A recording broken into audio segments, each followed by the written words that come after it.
it's hard to start a talk with an apology, but as the organizers will know, I was a bit out of commission for the last couple of weeks. Somebody in my family was not well, so I wrote this talk for the first time in a long time, handwritten. So you're going to see something rather and also a bit ad lib. Hopefully, there's something for everyone, and I decided to have a bit of fun. So here we go. So okay, this is 21st century technology meets 18th century technology. Can people see this? All right. Okay.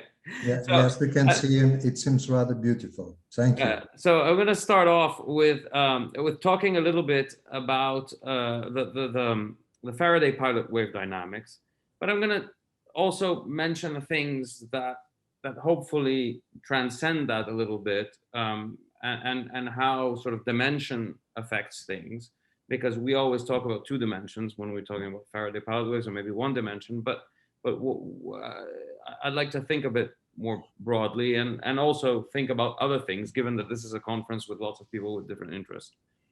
So first of all, here's a question. Can you see the shape of a pond, right? So through its waves. So suppose I let you see all the waves you see in a pond, and by a pond I mean something with sort of cross section omega that you see right there, and infinitely deep, right? So obviously we can make this a bit more complicated, but this is the simplest thing. So this is a famous question in drums, right? There's a famous question is, can you hear the shape of a drum? And the answer to that question is no. Because, so this is an isospectral question. It's a question of, are there two drums of different shapes that have exactly all the same frequencies? And for ponds, I don't know if anybody's asked this question before, but it's a fairly, there's a fairly simple way, as you'll see in a bit, to map the two questions one to the other, and therefore to answer also the question that you cannot hear the shape of a pond or see the shape of a pond through its waves. In any case, let me first let me show you how that goes, and that will introduce in a fun way the sort of the different things that we'll talk about. So here's a pond. The water is called V, and omega is just the cross section at the surface of the pond. And I have a let me see if I can actually use some more 20th century stuff, or which is, I have the free surface, which is given by a function of x and t, which are these waves, these blue waves here. And eventually I'm going to need pressure, so I've drawn the pressure. In all that we do, we consider potential flow. So the velocity field of the fluid has a potential, phi, and is given by the gradient of its potential.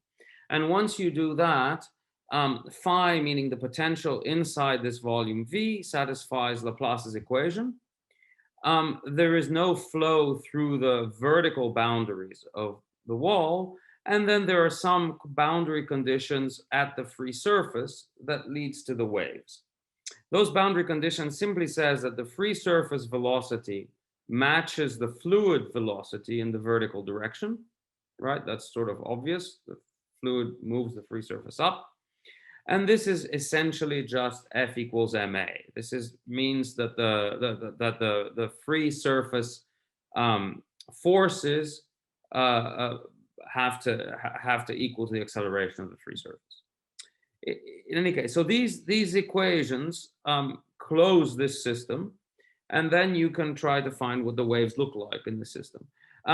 Everything I'm going to say today, I'm going to forget viscosity, because it just adds complication to all this stuff, and right now I don't think we need that. So I'm going to imagine everything where viscosity comes in, and to make things better, I'll just say it. All right. So if you have this question, then you have then you have. The problem is I can't see what I'm doing, because does anybody have it? I've got to take this stupid Zoom menu out of the way. Okay, there we go. So, so I want to talk about something called the Dirichlet Neumann map. So this is a digression. It's a mathematical object. If you solve Laplace's equation and you give the value of the solution on the boundary, which is usually how you solve Laplace's equation, a boundary value problem, you can then compute what the normal derivative to the boundary of the solution is. That's d phi dn. And that's a linear operator on phi, d, which I've called d, and it's called the Dirichlet Neumann map. In fluid dynamics, this is super useful because it's a map between tangential velocities along the boundary to vertical velocities, right? So once you know this map, you don't really actually need to know whatever is going on in the fluid. You just look at the boundary. And if you know which way the velocity is going at the boundary, you know how the boundary will move. And that's why Dirichlet Neumann maps are useful. It was actually introduced and it has an important role in a problem in mathematical physics called the Steklov problem. So the Steklov problem is a bit like, can you hear the shape of a drum?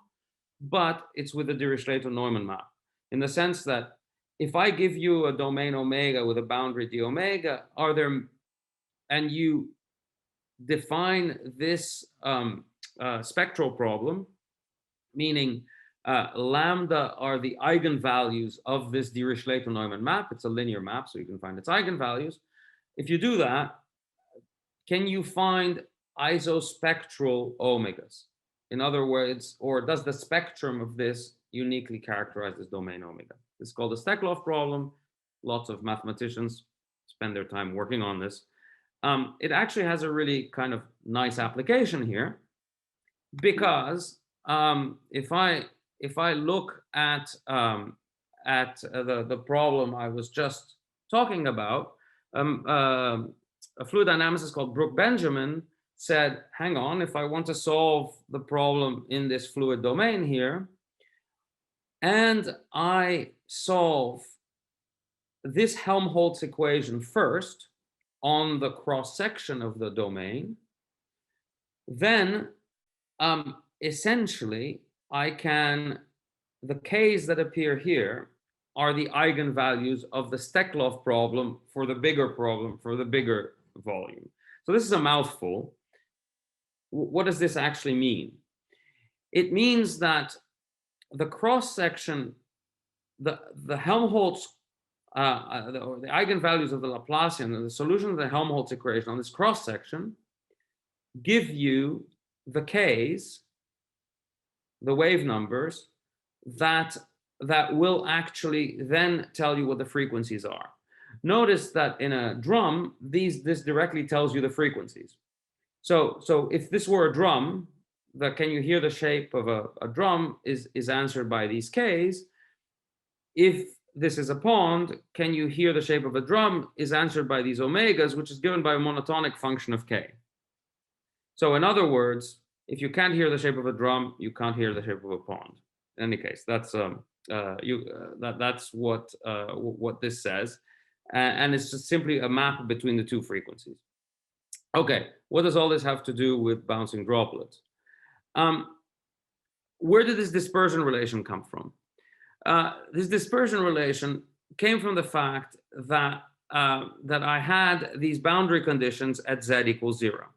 Right, the boundary conditions at z equals 0 were this boundary condition that said that the vertical displacement of the fluid surface is equal to the vertical velocity, and that and this other connection between the potential and the free surface variables.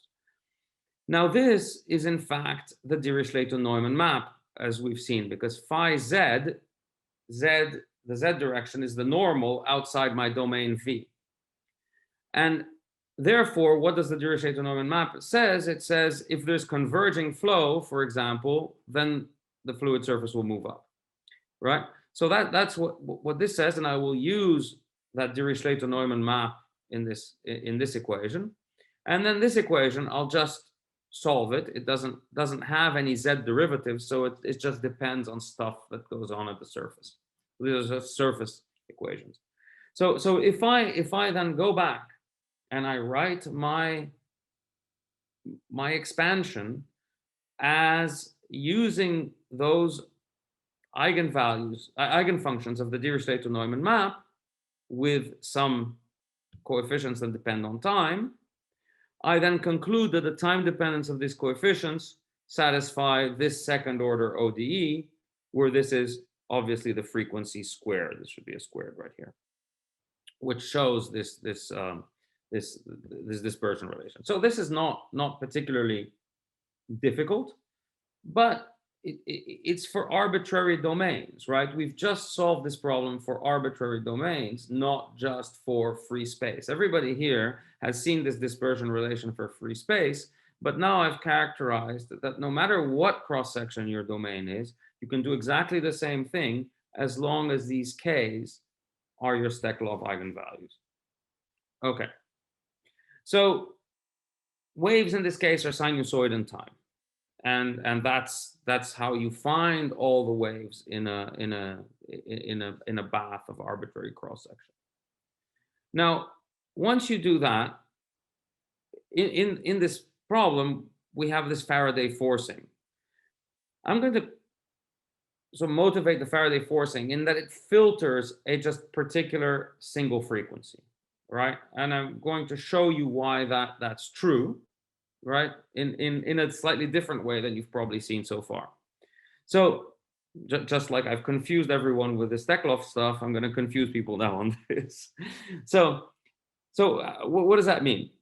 So instead of g, you can think of g to be a function of t, and it has some period t naught, right?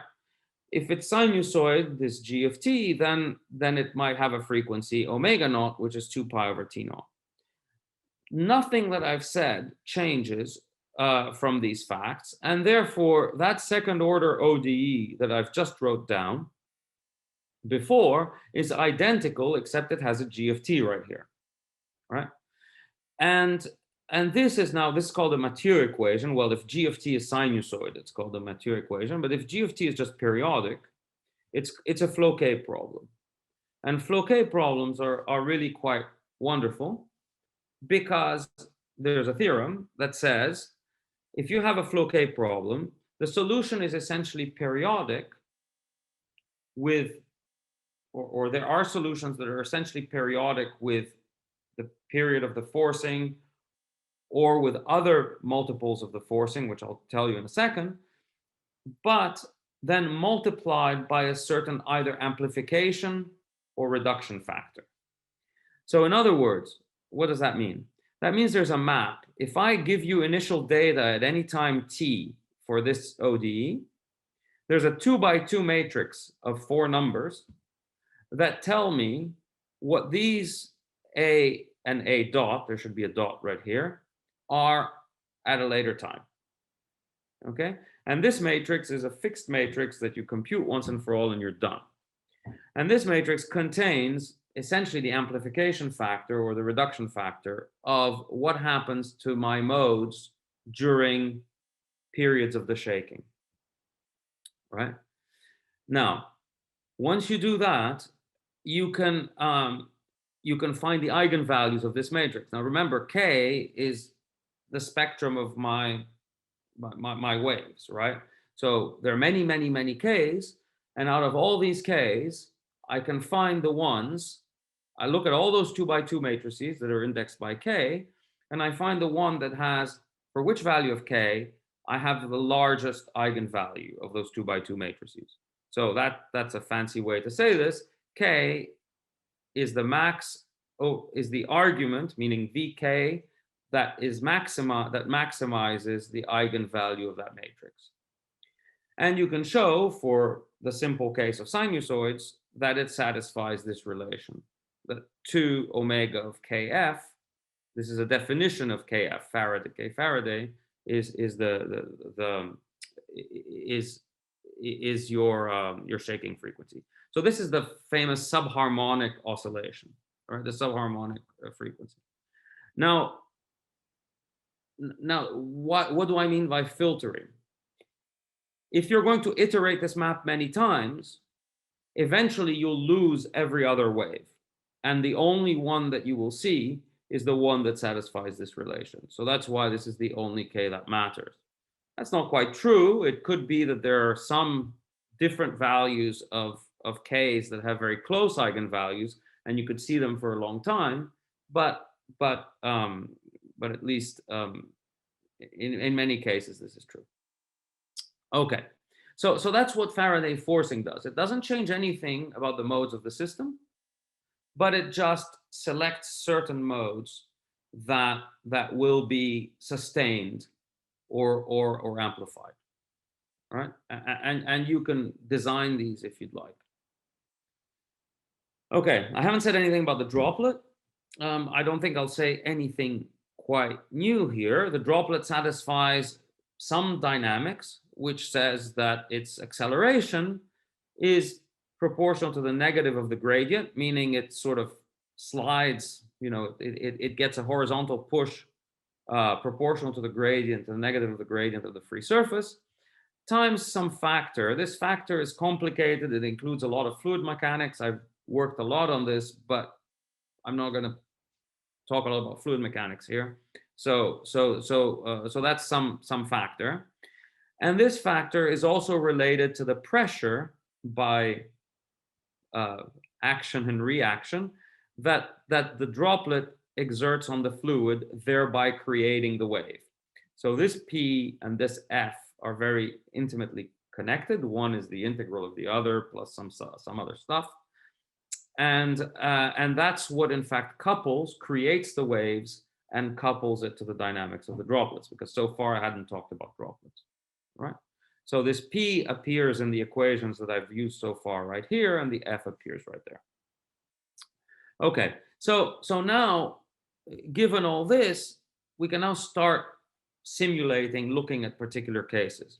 So I've worked a lot on this kind of discrete impact model, together with Matt Dury in particular. So that means imagine the droplet is localized in space, delta function in space at the point of impact, and it's a delta function in time, meaning it's instantaneous impact. There are lots of other things that you can do, but this is the simplest thing. And if you do that, you can get a lot of interesting stuff.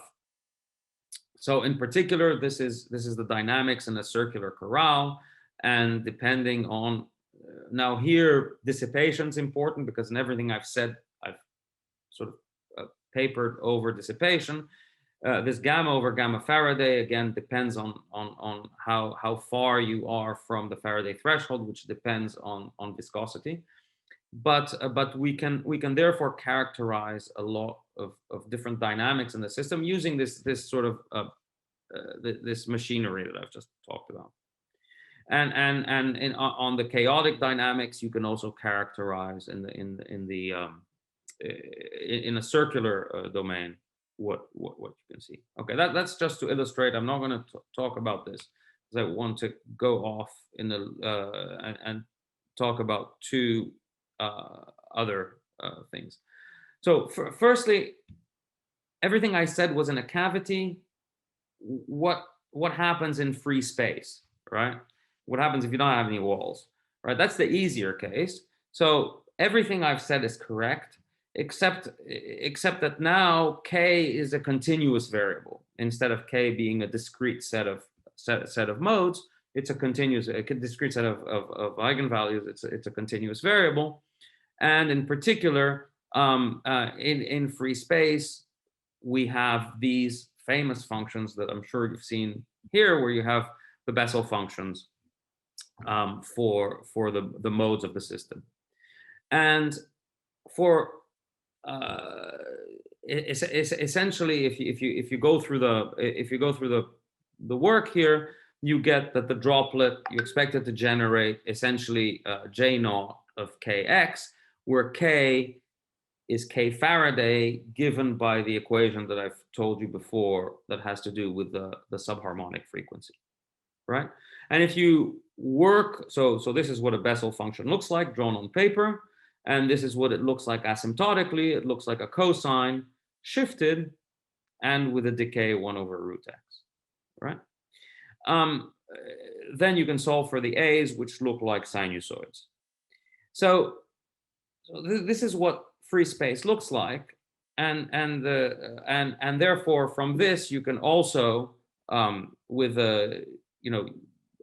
doing the kind of discrete impact and so on, find the typical the sort of the wave field of a Walker, find orbiters. You can put several particles in this. There's a lot of stuff that you can do, and in this discrete impact model you can do a lot of this semi-analytically. In particular, in this earlier paper with Matt Dury, we also had a sort of characterization of this double quantization of a particle in a harmonic potential, in a 2D harmonic potential, which was a very nice original paper by Perard and others. All right. So I promised to say something about memory. So I want to say two more things that are perhaps a little bit more sort of interesting. Say something about memory. So a lot of people talk about memory in these systems. Nothing I've said so far has any memory in it, right? This fluid dynamical system that I've just presented has no memory.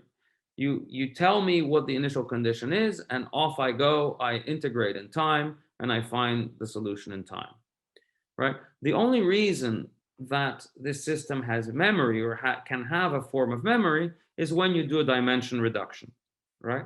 So this is an infinite dimensional system, this fluid dynamical system. It's PDEs, it's a field, it's not particles, and it has no memory. However, if you reduce it to the particle dynamics alone, then it can be expressed as if it had memory. So how do you do that? Essentially, take the simplest case where, again, you have the particle dynamics, which follows this ODE with a sum of delta functions at each impact. And then essentially this tells you that away from impacts, the particle just undergoes straight line flight because x double dot is 0, so x is linear, so it's a straight line. And then at each impact, there is a jump in velocity. So the particle dynamics look something like this, right? And again, this is the work of Anand and others earlier on. Or one way to approach that stuff is to write. You can then write the free surface as a sum of past bounces, right? That's what this says. This is a Heaviside function that cuts off the bounces. This is their amplitude as a function of time, and this is their shape. And you just sum all the bounces from time 0 up to the current time. And then you say, well, one thing you could do is approximate this sum by an integral. And if you approximate the sum by an integral, and again, the single mode J naught, you get something like this that I've written right here. And then if you plug this into the system that I've just written here, x double dot is minus grad eta, you will get essentially a memory, the memory of the system, right? Meaning that there's a memory of where the particle has traveled. So it's a very nice way to interpret the trajectory of the particle, but this memory came through an infinite dimensional field that itself had no memory, right? It's even more surprising in one dimension. So in 2 dimensions, you have this J naught right here, which is the Bessel function that we've been talking about. In 1 dimension, you replace J naught with cosine. And I think this was first noticed by Jan in his thesis, but recently Matt Dury worked on this too. And it turns out that in 1 dimension, this memory term collapses or can be defined away. And in fact, the system reduces to a system of 3 degrees of freedom, so 3 ODEs, or 1/3 order ODE, which is completely memoryless. So if I give you these 3 numbers, I can compute forward in time, and I find the solution without any memory. It's in fact equivalent to the Lorentz system. So this is a very nice paper. So this question of why in 1D does this collapse and have no memory really? It's just a chaotic system. In 2D, it looks like there is some remnant of this infinite dimensional system and there is memory. I started the thought about, well, what happens in other dimensions, right? So first, let me just say, these are just computations that I've been doing with a recent a student who recently started, Eileen, on this 1D map, but I'll leave that away. So what happens in other dimensions? So in other dimensions, the fluid system is not maybe the best thing to look at because well, we don't have four-dimensional ponds. So let's worry about just the wave equation. So if you think about just the wave equation, which is right here, UTT minus Laplacian U equals some source term, delta of x, delta of t, and x is in Rn.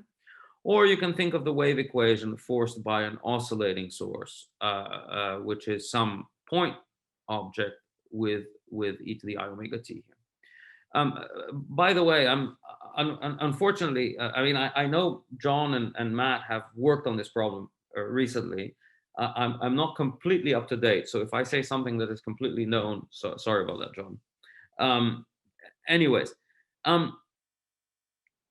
so if you just do the most simplest thing and you look up in an old textbook, probably I think I looked this up in Courant textbook, what is the solution to these two problems? So first just the plain Green's function and the Green's function for the Helmholtz equation, right?